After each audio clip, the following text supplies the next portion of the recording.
오늘 97편, 시편 97편을 함께 말씀을 은혜 나누도록 하겠습니다. 봉독할 말씀은 1절과 2절, 2절 말씀입니다. 야훼께서 다스리시나니 땅은 즐거워하며 허다한 섬은 기뻐할지어다. 구름과 흑암이 그를 둘렀고 우위와 공평이 그의 보좌에 기초로다. 시편 97편 1절, 2절을 가지고 중심으로 해서 전체 말씀 본문으로 해서 하나님의 우주적 통치 같은 제목으로 오늘 새벽의 은혜를 나누기 원합니다. 우리 성경을 보면 성경에 신학적으로 큰 두 흐름이 있는 것을 봅니다. 처음부터 끝까지 성경 전체를 통해서 우리가 알 수 있는 것은 하나님의 예정입니다. 한번 따라해주세요. 하나님의 예정. 창세기 1장 1절부터 계시록 22장 끝절까지 모든 것이 하나님의 예정 가운데 되어진 일들을 기록해 놓고 있습니다. 주전 1500년 정도부터 시작해서 주후 100년, 약 1600년 가까운 걸린 긴 기간 동안에 40여 명의 성경의 기록자들이 성경을 기록해서 66권의 책이 됐는데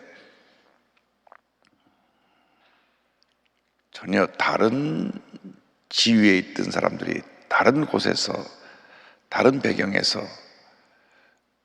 쓰여진 이 모든 책이 다 한 주제로 갑니다. 예수 그리스도가 우리 구세주이시다.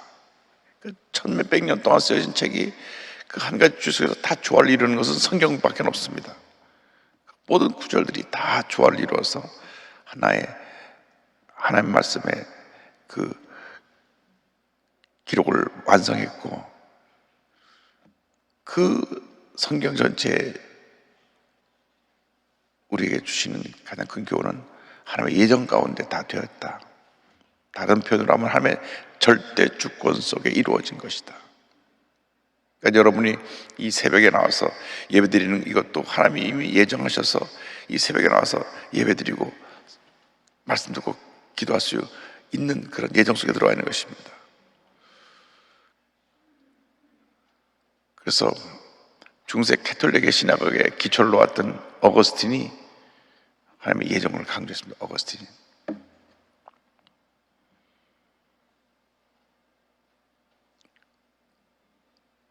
그리고 종교개혁자인 장로교 창시자 깔뱅이 그 예정론을 확대시켰습니다. 그런데 굉장히 캐톨릭은 이성적이고 합리적이고 그런 흐름을 갖고 있었기 때문에 신학적으로 그 예정론을 기초로 놓았는데도 포기하고 인간의 행위 쪽, 자유의지 쪽에 초점을 둬서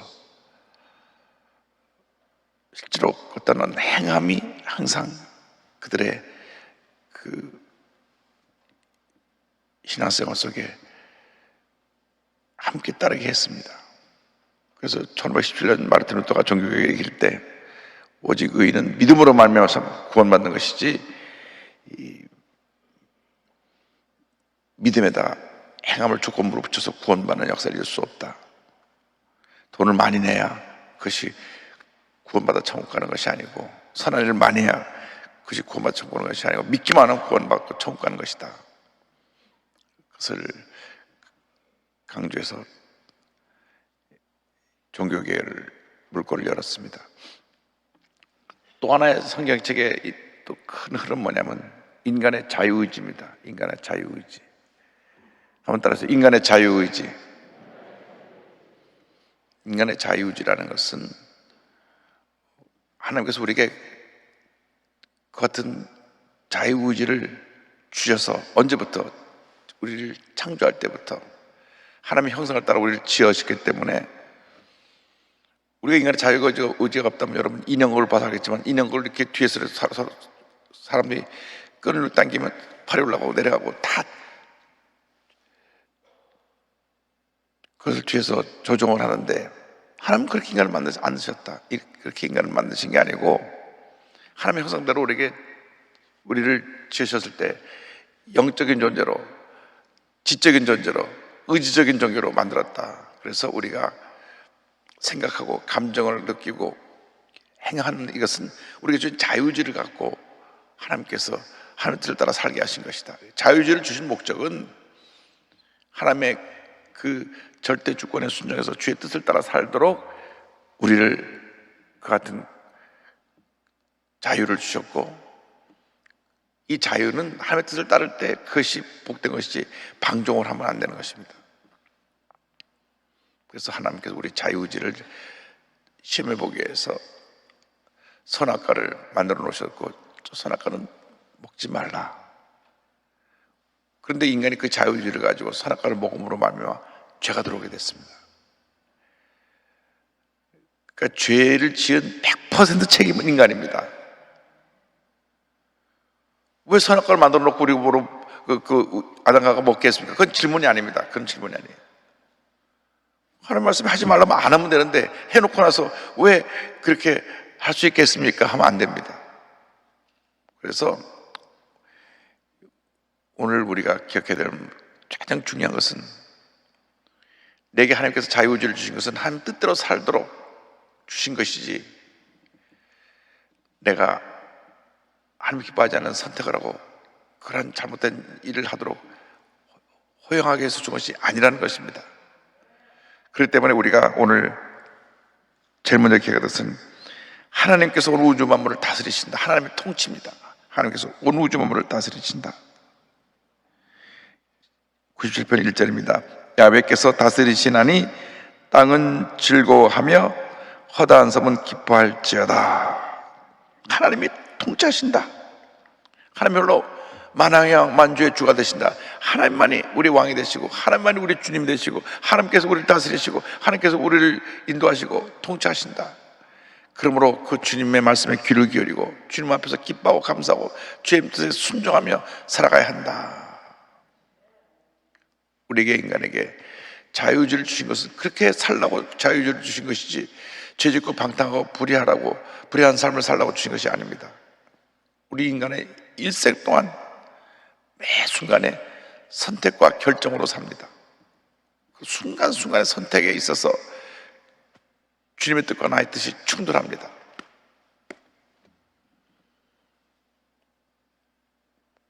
때때로 어떤 선택을 할 때 내가 손해보는 선택을 할 수가 있어요. 왜? 주님 뜻과 맞지 않으니까. 그러나 주님이 원하신 뜻을 선택하면 하나님께서 그 사람을 복되게 만들어 주시는 것입니다. 우리가 가장 잘못된 선택과 결정을 하는 것이 우리 언어 생활입니다. 언어. 말 한번 하면 이미 그 나의 잘못된 선택과 결정에서 말이 쏟아 나오기 때문에 다시 담을 수가 없습니다. 그래서 성경에 듣기는 속히하고 말하기는 더디하라. 우리의 입술에서 하나님께 찬양과 영광을 돌리고 사람을 살리고 치료하고 용서하고 회복하고 꿈과 희망을 주고 참된 기쁨과 평안을 주는 그러한 긍정적인 언어만 나오게 되기를 바랍니다. 순간순간의 선택입니다. 내가 어떻게 말을 할 것이냐, 내가 누구를 만날 것이냐, 내가 어떻게 무슨 일을 해나갈 것이냐. 순간의 선택과 결정이 나의 일생을 정합니다. 그래서 우리가 왜 기도하느냐, 매 순간 선택이 하나님 보시기에 잘못된 선택을 하지 않도록 주님 나를 지켜달라고 기도하는 것입니다. 그 기도할 때 우리의 가이드라인, 내비게이션이 뭐냐? 말씀입니다. 말씀. 내가 말씀에 맞게끔 내가 모든 일을 행하게 하여 주옵소서. 모처럼 직장을 선택을 했는데 그 직장에서 당신 크리스찬이면 일요일에 꼭 교회 가야 되냐? 묻습니다. 교회 가야 됩니다. 우리 회사 들어오기 힘든데 포기하면 더 좋은 직장을 주실 것입니다. 근데 포기하지 않고 알았습니다. 내가 그러면 그건 신앙의 문제가 제 개인 문제니까 제가 알아서 하겠습니다. 처음부터 타협이 들어가면 그 다음부터 무너지는 겁니다. 이렇게 말씀드려서 죄송하지만 직장에 들어서 제일 힘든 게 회식 문화인데 요즘 코로나 때문에 그것이 사라지게 돼서 얼마나 감사한지 몰라요. 그렇게 술을 마신답니다. 그렇게 매일같이. 오늘은 무슨 팀에서 회식한다 보시죠. 가면 저녁 내내 술을 마시는 거예요. 아니, 술에 한이 맺힌 사람들 같아요. 뿐만 아니라 낮에도 낮술을 먹어야 된다면서 낮에도 밥 먹어서 소주병을 몇 개씩 사고 술을 먹고 밥 먹으면서 그 짧은 시간에도 술 먹고 또 들어가요. 유럽처럼 이 음주 문화가 음료처럼 그냥 딱 와인 한 잔 먹는 정도로 식사하는 할 때 소화를 위해서 먹는 그런 정도면 이해를 하잖아요.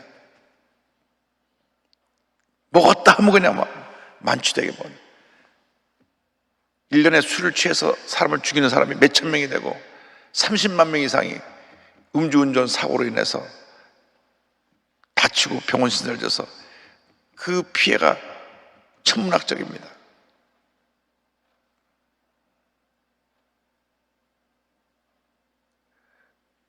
그런데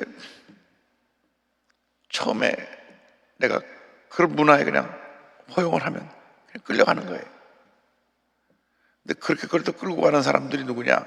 나도 교회 다니 먹어. 우리 순복음 사람들은 안 그러는데 좀 다른 교회를 이렇게 비난하는 건 아니고요. 딴 데는 그런 기준이 좀 약해가지고 먹어도 돼. 나도 교회 다녀. 이래가지고 그 문화에서 그런 분위기 속에 끌고 들어가면 흔들리는 것입니다. 기도 많이 해야 됩니다. 직장을 선택할 때도 기도 많이 해야 됩니다. 신앙생활을 잘할 수 있는 직장을 나를 인도하여 주옵소서. 그래서 내가 그곳에서 신앙생활도 잘하고 주님을 잘 섬기고 내가 하나님 영광에 의해서 많은 열매를 얻게 하여 주옵소서. 기도를 많이 해야 됩니다. 그 순간순간의 선택이 자꾸 잘못되니까 나중에 결국은 큰 문제 어려움에 빠지게 되는 것입니다. 옛말에 바늘도둑이 소도둑 된다 그랬는데 그게 갑자기 큰 도둑이 되는 게 아니라 늘 훔쳐버릇하니까 나중에 큰 것을 훔치고 나서도 죄책감을 느끼지 못합니다. 그런 사람들이 관료의 자리에 앉으면 부정부패하게 되고 결국 감옥에 가게 되는 것입니다. 그래서 우리 예수 믿는 사람은 바르게 살아야 됩니다. 그래서 오늘 성경은 하나님이 다스리시는데 두 번째 의와 공평으로 다스리신다. 2절에 보니까 구름과 흑음이 그를 둘렀고 의와 공평이 그의 보좌에 기초로다. 하나님은 의와 공평으로 세상을 다스리신다.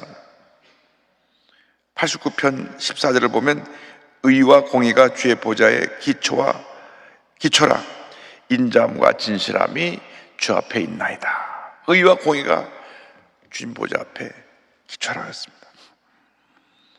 의인의 삶을 살아가라. 의인의 삶이란 뭐냐? 하나님께서 인정하시는 삶.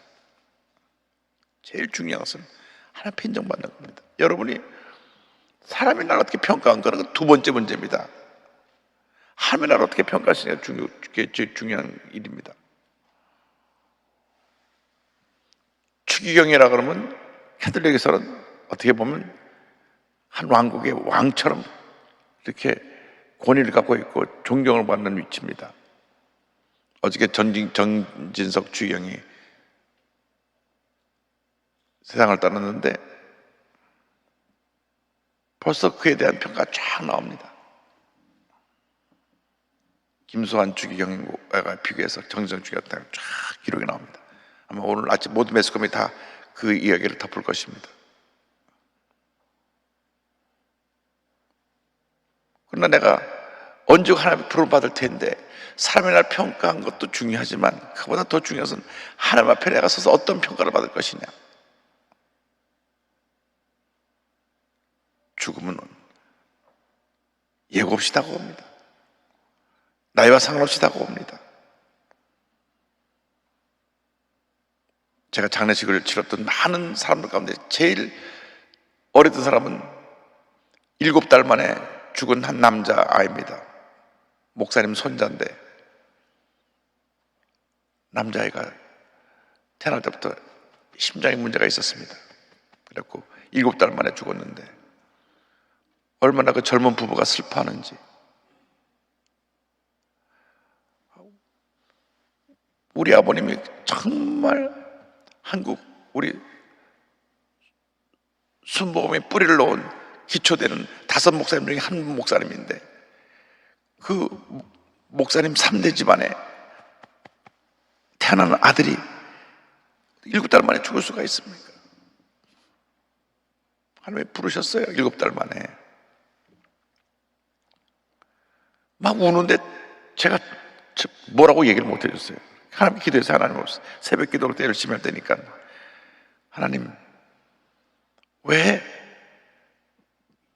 믿는 사람이 병으로 죽어야 됩니까? 왜 저 어린아이가 7달 만에 죽어야 됩니까? 며칠 동안 기도하는데 하나님이 음성을 주시기를, 저 아이는 평생 저 병으로 인해서 고통당하고 온 가족에게 고통이 되고 본에게도 고통이 되기 때문에 내가 완전한 치료를 위해서 미리 데려갔다 그러시더라고요.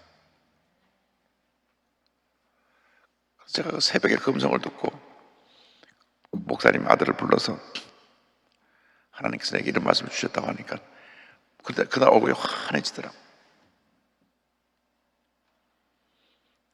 미국 장례식은 아시는 대로 앞에다 관을 펼쳐놓고 다 보게 되지 않습니까? 7달 되니까 갓난아이가 거기 누워있어요. 그런데 그 아이의 부모가 같이 나와서 하나님 앞에 감사하더라고요. 환한 얼굴로. 저희들은 왜 이 아이가 태어나서부터 7달 동안 내내 아프다가 죽었는지 이해를 못했는데, 하나님께서 이 아이를 너무 사랑해서 더 이상 이 땅에서 고통당하지 말고, 부모에게 다 고통 주지 말고, 이웃에게 고통 주지 말고 넌 내게로 와라 불러가시는 애 감사합니다. 아니 막 얼굴이 환해져가지고, 그 후에 하나님께서 건강한 아이를 다시 주셨지만은, 그때 생각한 것은 뭐냐면, 죽음은 누구에게나 다 오는데 어떤 죽음을 맞냐, 하나님 앞에서 어떤 죽음을 맞냐, 이게 중요한 것이다. 하나님께 인정받는 사람이 되는 게 중요한 것이다. 하나님 앞에서 잘못한 사람은 불의 심판을 받는다. 그 뒤에 3절 5절은 이같이 말씀이 이어집니다. 불이 그의 앞에서 나와 사방의 대적들을 불사르는도다. 그의 번개가 세계를 비추니 땅이 보고 떨었도다. 산들의 야외 앞 곧 온 땅의 주 앞에서 밀렵같이 녹았도다. 불같은 심판이 있다. 그래서 우리가 하나님 앞에 설 때에 이 불같은 심판의 자리에 가지 않도록 하나님 앞에 인정받는 사람, 한번 따라해주세요. 하나님께 인정받는 삶을 살기 원합니다. 하나님께 인정받는 삶. 그래서 우리는 오늘 그 뒤에 이어지는 말씀은 하나님의 공의를 기뻐하라, 하나님의 공의의 심판을 기뻐하라. 심판에 대해서 왜 기뻐하느냐? 악인은 멸하시고 우리는 상급을 주실 것이기 때문에 공의의 심판을 기뻐하라. 하나님께서 심판하실 때 주님의 영광이 나타나고 특별히 우상을 섬긴 자들이 심판을 받게 됩니다.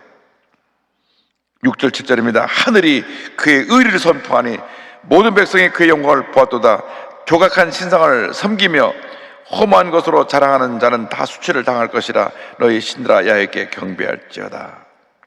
여기 보면 조각한 신상을 섬기며라는 표현이 나옵니다. 사람들이 자기의 만족을 해서 자기들이 우상을 만듭니다. 우상을 만들어요. 자기가 자기를 위해서 우상을 만들어 놓고 복달라 비는 겁니다.